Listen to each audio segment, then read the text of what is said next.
আমি পারিনি মাকে সুখ দিতে।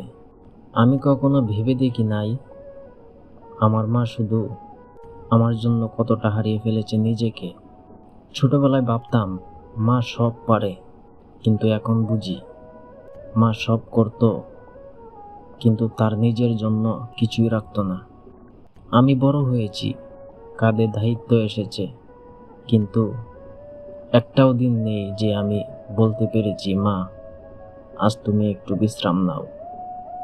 আমি তো আছি এখনো। মা সেই আগের মতোই কষ্ট করে যায়, ভোরে উঠে রান্না করে কাজ করে, কখনো নিজের শরীরের কথাও কাউকে বলে না। আমি নিজেই নিজেকে ঘৃণা করি কখনো কখনো। আমি কি সন্তান যে মায়ের মুখে এখনো স্বস্তির হাসি আনতে পারিনি? মা, আমি জানি না কবে পারবো, কিন্তু আমি প্রতিটা নিঃশ্বাসে চেষ্টা করি যেন একদিন তোর কপালে শুধু শান্তির ছোঁয়া দিতে পারি। মা, আমি তোর কাছে কিছু চাই না, শুধু একটা দিন, যেদিন তুই বলবি আজ আমি ভালো আছি, তোর কোনো চিন্তা নাই। আমি সেই দিনটার জন্যই বেঁচে আছি মা।